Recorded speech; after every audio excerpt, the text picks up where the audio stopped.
पूछना चाहते हैं, क्या आप खुश है इसमें कि एक एक कश्मीरी पंडित की जान जा रही है? क्या आप चुप रहेंगे? क्या हमारे इलेक्शन में कश्मीरी पंडितों ने बाइकआउट किया, वो जैसे कश्मीरी पंडित यहाँ आए? अगर वहाँ हम रहते और ना जाने, आप ये देखिए कश्मीरी पंडित समाज जो है वो हिस्ट्री से खत्म हो जाते, हिस्ट्री से खत्म हो जाते। और इनका मिशन ही यही था, ये चाहते ही थे। 1990 से आज तक कश्मीरी पंडितों के साथ जो अत्याचार हुए, डॉक्टर फारूक अब्दुल्ला की सरकार थी, उमर अब्दुल्ला सीएम थे, महबूबा मुफ्ती सीएम थे, मुफ्ती साहब सीएम थे। इन्होंने कौन सी फाइल खुलवाई कश्मीरी पंडित की? जरा एक फाइल खोलो। जिस महिला के साथ रेप हुआ है, जिसका मर्डर हुआ है, जिसके घर जलाए गए, उनके लिए कुछ हम करें। कोई नहीं, कोई फाइल नहीं खोली, क्योंकि मैं इसका आई विटनेस हूँ। मेरी प्रॉपर्टी हजारों करोड़ की इन्होंने ग्रैब की है और आज तक प्रशासन को वहां भेजो और प्रशासन कहते हैं हमारे पास कोई रिकॉर्ड नहीं है। आखिरकार रिकॉर्ड कहाँ है कश्मीरी पंडितों के? नमस्कार, आप देख रहे थे न्यूज़ नाउ। मैं हूँ रूहानी। घाटी में कमल खिलाना कितना मुश्किल था ये तो आप जानते हैं, लेकिन हाल ही में जिस तरह से डीडीसी चुनाव हुए, तमाम केंद्रीय नेतृत्व का रुख जो था वो राजधानी दिल्ली से होते हुए घाटी की ओर हो चला था। कहीं ना कहीं बौखलाहट थी और कहीं ना कहीं आतंकी ये समझ चुके थे कि इस बार लोकतंत्र की मशाल जो है वो घाटी में जलने वाली है। और इस बार लोकतंत्र की मशाल को जलाने के लिए तमाम नेता तत्पर हैं, तमाम नुमाइंदे तत्पर हैं। जनता ने साथ दिया और जनता ने लोकतंत्र में भागीदारी ली। लेकिन जिस तरह से आतंकी लगातार कायराना हरकत करते हैं, कोई कायराना हरकत भाजपा नेताओं की हत्या जो है आतंकियों के द्वारा की जा रही थी, लेकिन इस बार एक ऐसे नेता की हत्या की गई है जो कश्मीरी पंडित समाज से जुड़ा हुआ है।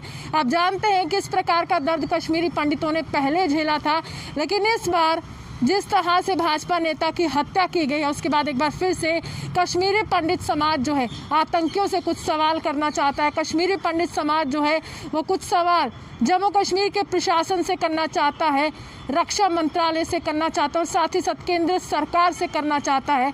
आखिरकार जिस सुरक्षा की बात आप करते थे वो सुरक्षा कहाँ गई? हमारे साथ यहाँ पर एक ऐसे शख्स मौजूद हैं जो लगातार कश्मीरी पंडित की आवाज़ बनते आए हैं, लगातार सरकार को निशाना साधते हुए पूछते आए हैं कि हमारे लिए पुनर्वास की जो नीति आप बना रहे थे उसका क्या। और इनसे बात करेंगे।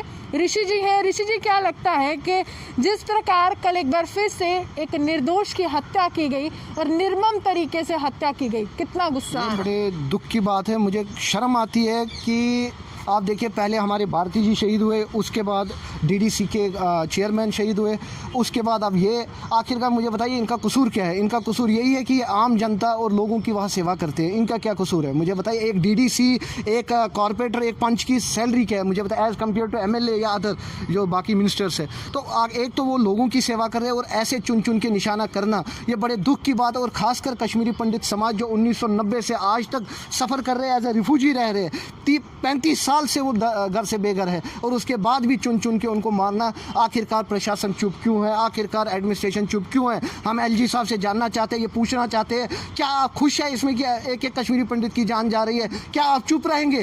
क्या हमारी भाजपा सरकार चुप रहेंगे? वोट के टाइम, इलेक्शन के टाइम भारतीय जनता पार्टी के लीडर्स को याद आती है कि कश्मीरी पंडित समाज भी है और जगती जाते हैं और कैंप्स में जाते हैं, उनसे वोट्स मांगते हैं, और उनकी सुरक्षा कौन देगा? मुझे ये बताइए ना। एक एक चुन चुन के हमारे जो वहाँ पे एम्प्लॉयज़ काम कर रहे हैं, कल को अगर उनको भी मारा गया, कल को वो भी टारगेट हुए, तो कौन उनकी सेफ्टी है? ये तो वही सरकार है जो लगातार ये कहती रही कि कॉलोनीज का निर्माण करेंगे। ये तो वही सरकार है जो कहती रही कि महबूबा मुफ्ती मुख्यमंत्री बन गई और उन्होंने पूरी तरह से बखान किया कि अब पुनर्वास होगा। कितना विश्वास है इस केंद्र सरकार? भारतीय जनता पार्टी से हर एक तबके का विश्वास उठ चुका है। कश्मीरी पंडित समाज को इन्होंने लूटा है, कश्मीरी पंडित समाज के साथ इन्होंने धोखा किया है। मुझे ये बताइए, कहते हैं कश्मीरी पंडितों को कि आप वापस चलो घर वापसी, वहाँ सुरक्षा कौन देगा? हमारी महिलाओं के लिए सुरक्षा कौन देगा? बेटियों के लिए सुरक्षा कौन देगा? कल को किसी का रेप होता है, अत्याचार होता है, ये मैं नहीं कहता हूँ कि वहाँ के लोग गलत है, ये मैं ये कहता हूँ जो ये ऐसे एलिमेंट्स है जो इसमें खुश होते हैं किसी को चुन चुन के मारने में, जो ऐसे ताकते हैं, चाहे वो आतंकवाद हो चाहे कोई भी हो, कल को हमारी माताएं बहनों की सुरक्षा कौन देगा? हमारे बच्चों की सुरक्षा कौन देगा? और प्रशासन चुप है, एलजी साहब चुप है। शोक प्रकट करने से कुछ नहीं होता। मैं रविंदर रैना जी से कहना चाहता हूँ, जो आज वहाँ पे शोक प्रकट करने गए, लेकिन भारती जी के टाइम पे भी उन्होंने कहा आज तक पकड़े गए, आज तक मारे गए, आज तक क्या हुआ? क्या इंसाफ हुआ उनके साथ, उनके परिवार के साथ? मुझे ये बताइए। जो डीडीसी के चेयरमैन मारे गए, क्या इंसाफ हुआ? जो कश्मीर में सरपंच मारे जा रहे हैं, पंच मारे जा रहे हैं, उनके साथ क्या इंसाफ? वही लोग हैं जो लोकतंत्र को मजबूत कर रहे हैं, और ये वही लोग हैं जो लगातार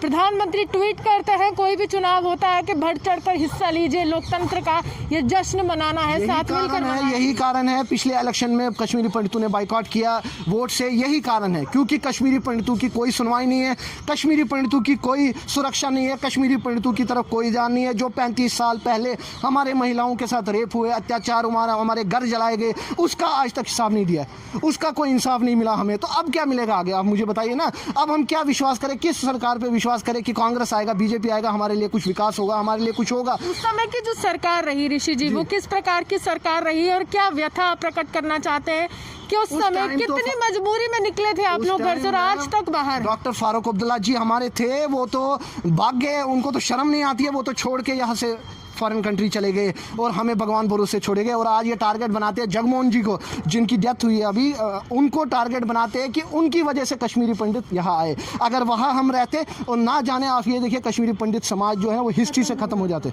हिस्ट्री से खत्म हो जाते। और इनका मिशन ही यही था, ये चाहते ही थे कश्मीरी पंडितों को एक कौन सी सोच थी जो कश्मीरी पंडित के लिए नफरत भर गई उनके? ऐसी सोच जो वहाँ के अलगावादी ताकतें है, जो वहाँ पे ये गुपकार गैंग के लीडर्स है, मैं क्लियर बताना चाहता हूँ, जो गुपकार गैंग के लीडर्स है, इनका ये मिशन है, इनका ये मिशन है कि कश्मीरी पंडितों को यहाँ से भगाओ। नेशनल कॉन्फ्रेंस कहें, पीडीपी कहें, इनका मिशन है कि कश्मीरी पंडित जो है वहाँ पर नहीं रहे। 1990 से आज तक कश्मीरी पंडितों के साथ जो अत्याचार हुए, डॉक्टर फारूक अब्दुल्ला की सरकार थी, उमर अब्दुल्ला सीएम थे, महबूबा मुफ्ती सीएम थे, मुफ्ती साहब सीएम थे, इन्होंने कौन सी फाइल खुलवाई कश्मीरी पंडित की? जरा एक फाइल खोलो, जिस महिला के साथ रेप हुआ है, जिसका मर्डर हुआ है, जिसके घर जलाए गए, उनके लिए कुछ हम करें। कोई नहीं, कोई फाइल नहीं खोली, क्योंकि तो मानव अधिकार के साथ आना नहीं, ये खोलना ही नहीं चाहते थे। ये चाहते थे बल्कि और उनकी जो प्रॉपर्टी है उसको भी ग्रैब करो, उनके जो घर है उसको भी जलाओ। आज जो 1990 से लेके कश्मीरी पंडितों की प्रॉपर्टी हड़पी है, मैं इसका आई विटनेस हूं। मेरी प्रॉपर्टी हजारों करोड़ की इन्होंने ग्रैब की है और आज तक प्रशासन को वहां भेजो और प्रशासन कहते हैं हमारे पास कोई रिकॉर्ड नहीं है। आखिरकार रिकॉर्ड कहाँ है? कश्मीरी पंडितों के घर जलाए गए, रिकॉर्ड कहाँ है?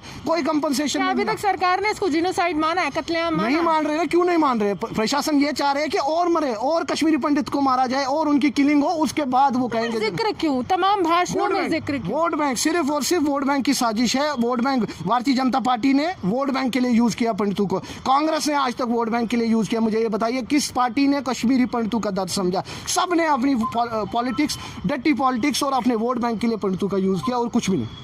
आगे जिस तरह से ये हालात बन रहे हैं, क्या कश्मीरी पंडित में इस तरह की भावना है? क्या उस प्रकार की सुरक्षा केंद्र सरकार प्रदान कर पाएगी कि अगर कॉलोनीज का निर्माण होता और आपको भेजा जाएगा कि चलिए आप अपने घर चले जाइए, उस कश्मीर में चले जाइए जिसको बनाने में आपने सालों लगा दिए, वापस जाएंगे? मैम, आपको लगता है कि इस कंडीशन में हम वापस जाएंगे? मुझे आप यही बताइए, इस कंडीशन में आपको लगता है हमें वापस जाना चाहिए? जब हमारे भाई शहीद हो रहे हैं, हमारे वहाँ परिवार वालों को मारा जा रहा है और हम वहाँ पे जाएंगे, किस लिए जाएंगे? ताकि हम लोगों को भी वहाँ में मारे। हमें वहाँ के लोगों से डर नहीं है, लोगों का प्यार पूरा है हमें। प्रधानमंत्री किसी कश्मीरी पंडित से या फिर मैं कहूँ कोई ऐसा नेता जो कश्मीरी पंडित का नेतृत्व करता है, जब वो उनसे मिलते हैं तो क्या वो नेता आपकी यहाँ पर व्यथा नहीं प्रकट करते हैं कि इतने सालों का जख्म लेकर चल रहे हैं? प्रधानमंत्री किससे मिलते हैं? हमारे भारतीय जनता पार्टी के जो रिप्रेजेंटेटिव कश्मीरी पंडित के बने हुए ठेकेदार, उनसे मिलते हैं। जो कश्मीरी पंडित आम समाज है, मुझे बताइए प्रधानमंत्री का फर्ज नहीं बनता था जगती एक बार विजिट करना, जहाँ 10,000 से ज़्यादा पंडित रहते हैं, जो है वो मन की बात करते हैं, ओपनली वहाँ मिल के उनसे बात करें, भाई आप लोग क्या चाहते हो?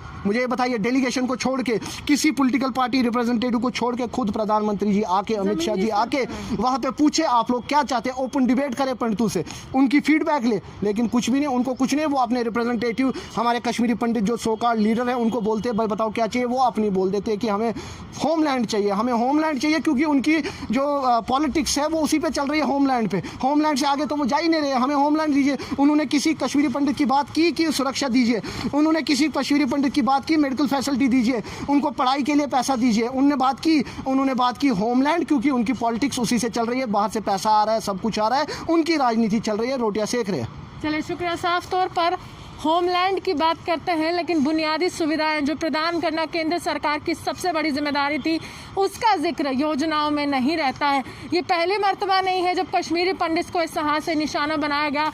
90 का दशक इतना दर्द भरा रहा कि इनको अपना प्यारा कश्मीर, अपना घर छोड़कर जम्मू आना पड़ा। ये लोग वहाँ के निवासी थे, वहाँ के नागरिक थे, लेकिन फिर भी इनको प्रवासी माना गया। अब यहीं से सोच सकते हैं एक कश्मीरी पंडित आज जब ये देखता है कि हालात उसके लिए नहीं बदले हैं, तो किस तरह से केंद्र सरकार ये विश्वास दिलाएगी कि कश्मीरी पंडित वापस कश्मीर को लौट चलेंगे। आप न्यूज़ बनरमा से देखते रहे द न्यूज़ नाउ, जम्मू से रूहानी की रिपोर्ट।